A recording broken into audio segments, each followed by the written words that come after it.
Es un salmo donde el rey futuro David se ubica en una angustia y desesperación, se siente solo. Dice que los enemigos son más fuertes que él. La cueva donde él escribe esto es la cueva de Adulán. Vea la referencia bíblica en la misma Biblia, es 1 Samuel 22:1. 1 Samuel 22:1, donde David escribe este salmo. Dice así: yéndose luego David de allí, huyó a la cueva de Adulán. Ahí estaba David en esta cueva diciendo: me siento desesperado, angustiado. Déjese ver lo más pronto que pueda. Espero que ande conmigo rápidamente. Todo empieza, hermanos, en Samuel capítulo 15, 1 Samuel 15, en el versículo 23. Dios desecha al rey Saúl. Dios ya no lo quiere más del rey. Este versículo dice: porque como pecado de adivinación es la rebelión, y como ídolos e idolatría la obstinación. Por cuanto tú desechaste la palabra de Jehová, Él también te ha desechado, para que ya no seas rey. Y Dios desecha a Saúl. Y le dice inmediatamente en el capítulo siguiente, en el versículo 1, a Samuel: ve a Belén, a casa de Isaí, porque de su casa le escogeré un ungido para que él sea rey. Hermanos, Samuel es un personaje maravilloso del Antiguo Testamento. Es el único personaje de todo el Antiguo Testamento que tuvo tres funciones: fue juez, fue profeta y fue sacerdote. No hay otro igual hasta el Nuevo Testamento que Jesús: juez, sacerdote, profeta y rey. Y le dice en el versículo 2 Samuel a Dios: Señor, si voy y Saúl sabe, me va a matar, ¿qué hago? Llévate una ternera y haz un sacrificio. Y llega ahí a Belén, le pregunta a los ancianos en el capítulo 16, versículo 4: ¿a qué has venido? ¿Vienes en paz? Dice: vengo a ofrecer sacrificio. Junta a todos, y en el versículo siguiente, cuando ve a Eliú, el primogénito de Isaí, dice: este es el ungido. Y Dios le responde de una manera maravillosa que usted debe leerlo, subrayarlo y aprenderlo de memoria. En el versículo 7 de 1 Samuel 19 le dice Dios a Samuel: no mires su parecer, ni lo grande de su estatura, porque yo lo desecho. Porque Jehová no mira lo que mira el hombre mira lo que está delante de él, pero Jehová mira el corazón. Y luego de Eliú llega Abinadab, luego llega Sama y 4 más de Isaí. Y es Samuel que tiene que preguntarle a Isaí: ¿son estos todos tus hijos? Y dice Isaí: no, queda el menor que está allá apacentando las ovejas. Tráelo, porque de cierto no nos sentaremos a la mesa hasta que él venga. Y dice el versículo 12 que cuando llegó, ¿cómo era David? ¿Sabe cómo era David? Dice ahí, el versículo 12. Véanlo: rubio, hermoso de ojos y de bueno, como todos los profetas. Ah, caray, yo que aquí no todos somos profetas, es broma. Y toma su cuerno, que el versículo 1 lo había llenado de aceite, y lo unge.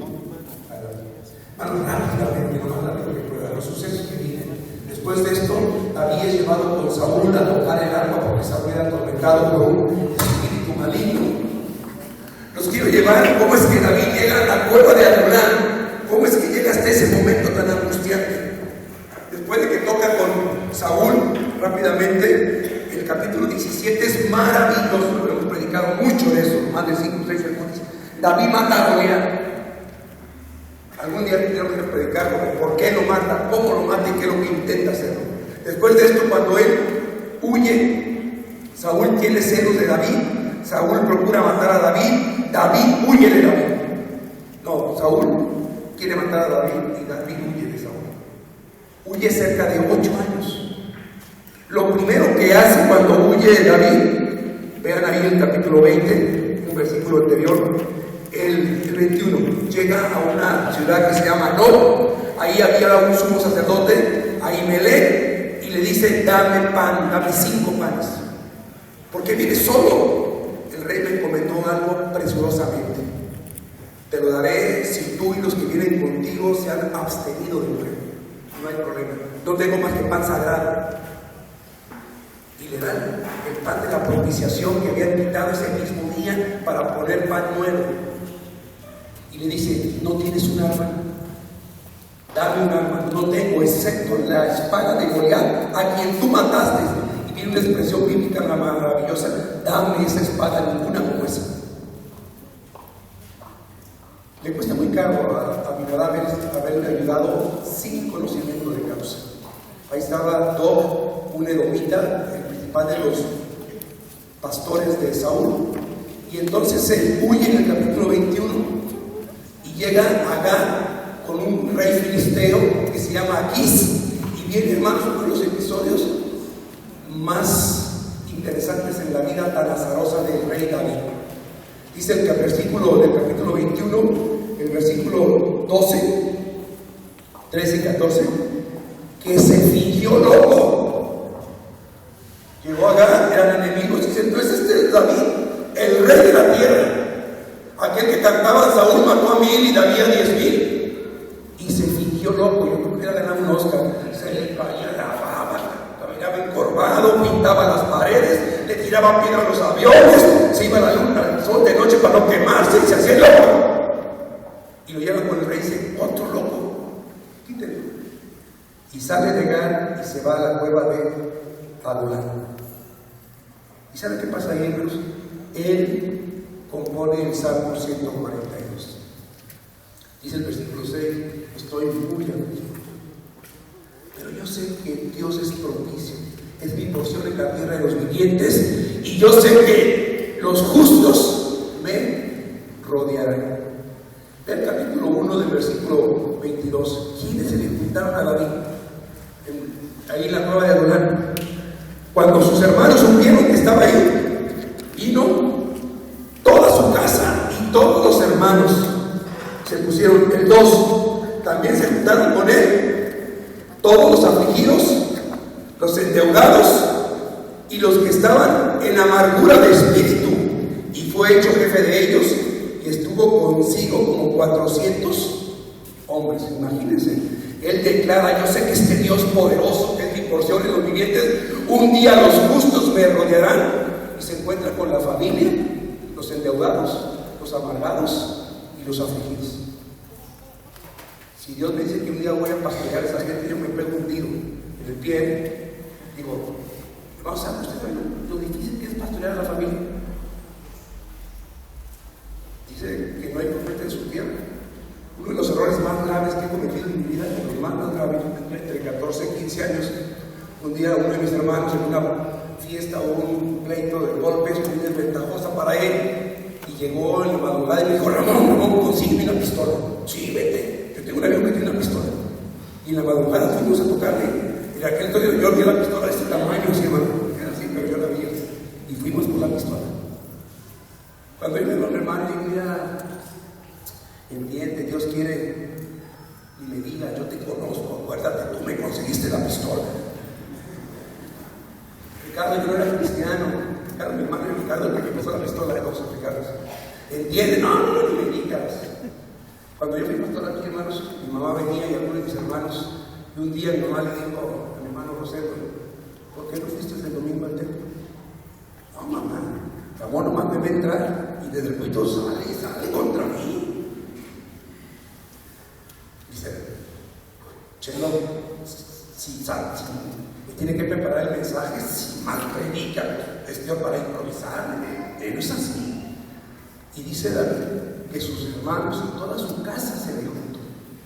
Aquellos hermanos que me ven increpado en el capítulo 17: ¿a qué has venido a la guerra? Eres un sanguinario, morboso. Se le juntan. Y no nomás, también los afligidos afligidos, los endeudados y los de espíritu amargado. Usted sabe que es pastorear a un amargado en la iglesia.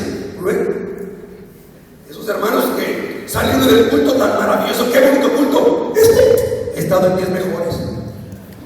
Mira mis zapatos tan nuevos, zapatos, 3 lluvias, no hay cuando se te rompan. Me compré este carro, este es de la peor marca que hay. Amargados. Hay hermanas en la iglesia que cuando vamos a los congresos, que son así, amargadas y amargados, vamos a los retiros y los que invitamos dicen, yo voy, pero siempre y cuando no me pongan con este o con este. Imagínense eso. David no tuvo 1, ni 2, ni 10, 400. Y se hizo líder, guía y pastor de estos hombres. Después en el torrente de Besón se le añaden 200 más, 600 hombres. Yo me pego tu tiro el otro día. Mano, qué difícil es. Los endeudados, esos hermanos que siempre gastan más de lo que ganan. Y andan dando salazos por aquí, salazos por allá, y pelean aquí, y luego el pastor anda entre las familias. Un día llegó una persona a la iglesia muy próspero, y un diácono le dijo, mira, cuídate porque fulano y su tal, peregrino, te van a tener un salazo. ¿Y sabes qué pasó? Él fue el primero que le pidió prestado. Endeudados y los afligidos, hermanos. Qué difícil es. Y él está convencido que un día los justos le rodearán. Rápidamente, hermanos, él durante los 8 años que escapa de Saúl, él 2 veces le perdona la vida, una en Gadi y otra en Sí. Después de esto, Saúl va a la guerra contra los filisteos y viene el capítulo 28, uno de los capítulos más difíciles de interpretar en la Biblia, cuando Saúl va a la pitonisa de Endor. Ya Saúl había muerto. Y luego David se va a tierra de los filisteos, a Gad, con Aquís, y se convierte en su guardia personal hasta que él viva y regrese. Los filisteos van a la guerra con Saúl. Saúl va a la guerra con los filisteos, y cuando los filisteos ven a David del lado de ellos, dicen, ¿qué hace este hebreo con nosotros?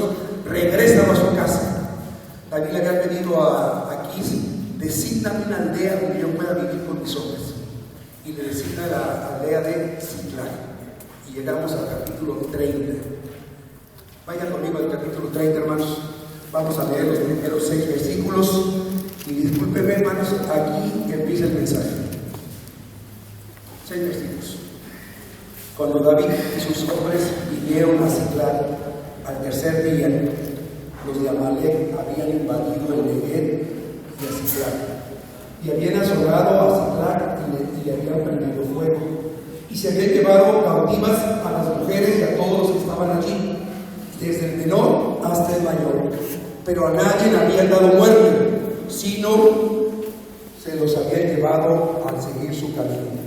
Vino pues David con los suyos a la ciudad, y he aquí que estaba quemada, y sus mujeres, sus hijos e hijas habían sido llevados cautivos. Entonces David y la gente que con él estaba alzaron su voz y lloraron hasta que les faltaron las fuerzas para llorar.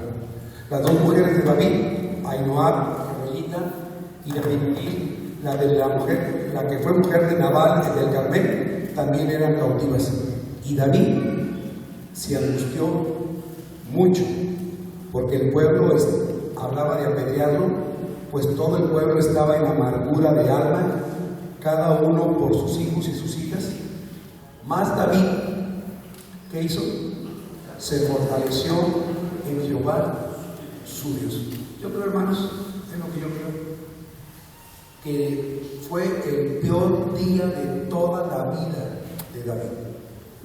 Dice el versículo 6 que él estaba angustiado mucho. Se sentía miserable, lo habían robado, le habían saqueado todo, los hijos, las esposas, todo le habían quitado. Su gente se le volteaba, hablaban de apedrearlo, de matarlo. Mas él hizo una cosa. ¿Qué hizo? Se fortaleció en Jehová, su Dios. Escuche esto, yo sé, si usted lo ha vivido lo entenderá, y si no, escúcheme bien. Un día usted va a llorar. La angustia le va a cubrir, un manto oscuro de desolación y desesperación, lo va a cubrir. Va a llorar y llorar y le van a dar fuerzas para seguir llorando. La angustia va a ser su pan día, tarde y noche. Y lo único que usted puede hacer es lo que hizo David. ¿Qué hizo David? Fortalecerse en el Señor. No sé cuál ha sido el día más angustioso de su vida. Si lo ha tenido. Se le perdió un hijo. No llegó a dormir el marido. Tuvo un accidente terrible. Falleció un ser querido.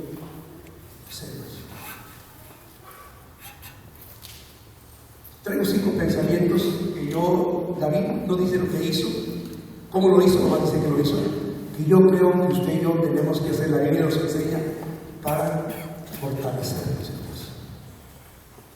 Lo primero que hizo David, yo creo, y debemos hacer usted y yo, es arrepentirnos.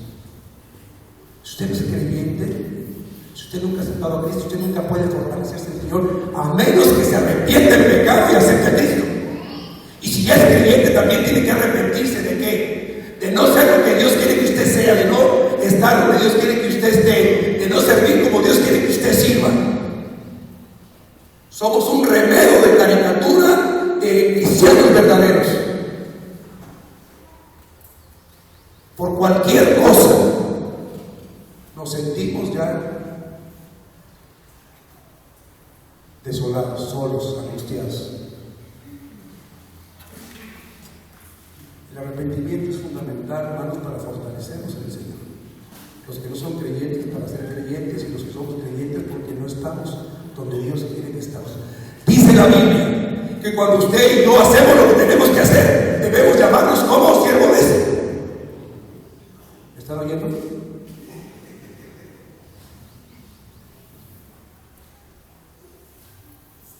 La segunda cosa que yo creo que usted y yo tenemos que hacer para fortalecernos en el Señor, hermanos, es reflexionar en el poder de Dios.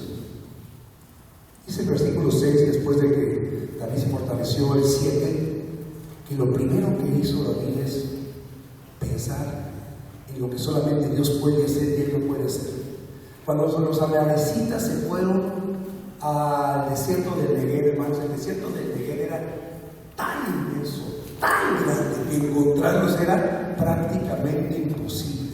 Era como buscar una aguja en un pajar. Y dice, ¿qué hago? Le dice Abiatar. Abiatar fue el único sacerdote que escapó de Nob, de aquellos que mató Saúl. Abiatar con B grande, y no tiene nada que ver con la película. Y le dice a Abiatar, tráeme el efod, tráeme el efod. ¿Sabe qué era el efod? El efod era una especie de delantal que usaban los sacerdotes, que se colgaba sobre la túnica, que estaba era de lino fino, que tenía un cinturón bordado, tenía 2 hombreras, en cada hombrera tenía unas piedras de onis engarzadas con oro. De un lado estaban los 6 nombres de unas tribus, y de otro lado las otras 6 nombres de la tribu, y todos los sacerdotes lo usaban. El sumo sacerdote usaba sobre el efod un pectoral preciosísimo, que tenía 12 piedras preciosas, una con cada nombre de las 12 tribus, y entre el pectoral y el efod había, el sumo sacerdote tenía 2 elementos, el urim y el tumim, las luces y las perfecciones de Dios, donde Dios les decía a ellos la voluntad clara. Hoy en día el Espíritu Santo representa esas luces y las perfecciones de Dios que nos guían a la verdad y al propósito de su vida. Dice, trae el efod, y le pregunta a Dios, ¿qué hago? Los persigo, y si los persigo los alcanzaré. Vea lo que Dios le responde ahí en el versículo 8. Sigue, porque ciertamente los alcanzarás, y de cierto librarás a los cautivos. Pensó en lo correcto, va a Dios primero. Cuando usted y yo nos angustiamos, alguien se nos enferma, primero vamos al médico, y luego vamos a la medicina, y luego vamos al especialista, y luego vamos al curandero, y al final vamos a Dios. David lo primero que hace, piensa en el poder de Dios. Tenemos un problema y recurrimos a alguien que consideramos capaz de resolverlo. La única manera como usted y yo podemos fortalecernos es creer que Él es poderoso para hacer en nosotros mucho más abundantemente de lo que pedimos y entendemos, según el poder que obra en nosotros. Efesios 3:21. 21-22. Fortalecerse en el Señor. Otra cosa que yo creo que David hizo, hermanos, sin lugar a duda, es recordar las promesas de Dios. Creo que lo hizo ahí en el capítulo 17. Imagínense a David a punto de perder la vida a manos de sus propias gente y pensar: Señor, aquí va a acabar todo. Y lo que tú me dijiste en casa de mi padre, David fue ungido 3 veces. La primera vez con Saúl en casa de su padre. La segunda vez cuando lo hicieron rey de Judá con la tribu de Benjamín y de Judá. Y la tercera vez cuando fue rey de todo Israel. Y David pensar: Señor, aquí va a acabar todo. Y lo que me prometiste es que no va a ser más que hasta aquí la vida. Dios le prometió que iba a ser rey de todo Israel y se fortaleció en las promesas de Dios. Yo le pregunto, hermanos, ¿cuántas promesas sabe usted de la Biblia? ¿Sabe cuántas hay? Yo he oído y leído que 1000, que 5000, que 8000. Hay más de 6000. ¿Cuántas sabe usted de ellas? ¿Cuántas las ha practicado, las ha atesorado? ¿Cuántas le sostienen? Una manera de sostenerlos en los momentos difíciles es a través de las promesas de Dios. Toda promesa está condicionada a la obediencia. Dios siempre premia la obediencia. Siempre. No hay una promesa para la desobediencia, como haz lo que quieras, de todos te bendeciré. Pórtate como te dé la gana, te bendeciré. No, no es. Jamás. Fortalezcámonos en las promesas del Señor. Y yo creo que David lo hace porque cuando le dice Saúl: no vas a poder contra Goliat, eres un muchacho, capítulo 17, versículo 24 al 31, no vas a poder. ¿Sabes lo que hace David? Le dice: ¿sabes qué? Yo te voy a decir lo que hace Dios. Tu siervo era pastor. 34. Venía un oso, un león, tomaba un cordero de la manada, salía yo tras él, lo hería y lo libraba de su boca. Y si se levantaba contra mí, yo le echaba mano a la quijada, lo hería y lo mataba. Si fuera león, oso, tu siervo lo mataba. Y este filisteo incircunciso será uno de ellos, porque ha provocado al ejército de Jehová. Jehová me ha librado de las garras del león y de las garras del oso. Él también me librará de las manos de este filisteo. Otra cosa que usted y yo debemos hacer, hermanos, es resolver en nuestro corazón, confiar plena y totalmente en Dios. Absolutamente en Dios. Va a la carrera, va al Negev, a un desierto gigantesco. ¿Por dónde empezar? Dios obra en todas circunstancias. Llegan con sus 600 hombres al torrente de Besón. 200 hombres ya no pueden seguir de lo cansado y desfallecido que están. Dejan a 200, siguen con 400. Encuentran a un joven egipcio que tenía 3 días sin comer, enfermo. Le dice: ¿quién eres tú? Soy egipcio, mi amo una manecita me dejó aquí. Le dan de comer, el espíritu vuelve a su cuerpo, así dice la Biblia, después de comer. Y le dice: llévalos. Y él le dice: si respetan mi vida, yo los llevo. Y llegan, hermanos. Llegan. Confiamos plenamente. Dice la Biblia, hermanos, si lo lee usted más adelante, que desde la mañana hasta el otro día, el atardecer, pelearon. ¿Cuánta gente llevaba David? 400. Solamente huyeron 400 jóvenes en camello. A todos los demás los mataron y recuperaron totalmente todo, sin faltarles una sola cosa y un gran motivo, porque confiaron plena, absoluta y totalmente en Dios. ¿Dónde creen ustedes son confiables? Nomás podemos tener en un solo lugar: en Dios confiar. Y a Él solo debemos servir. Yo le pregunto, no voy a terminar. Yo le pregunto: ¿Dios ama más a David que lo que lo ama a usted? Él es un ser que tiene prerrogativas exclusivas y trato especial, o los ama igual. No podemos fortalecernos de la misma manera en el día malo que dice el salmista, o en el día de la angustia que nos falte el espíritu y desfallezca nuestro corazón. Yo creo que Dios nos ama igual. Es un principio bíblico. Dios no hace acepción de personas. Y lo único que podemos hacer en el momento de la necesidad, de la angustia, es fortalecernos en el Señor. Dios es nuestro amparo y fortaleza. Termino con un versículo que quiero que lo aprenda de memoria, lo subraye o lo tenga. Nahum 1:7. Nahum 1:7 dice: Jehová es bueno, fortaleza en el día de la angustia, y Él conoce a los que en Él confían. Aprendan, Jehová es bueno, fortaleza en el día de la angustia, y Él conoce a los que en Él confían. Cierren sus ojos. Eso te doy.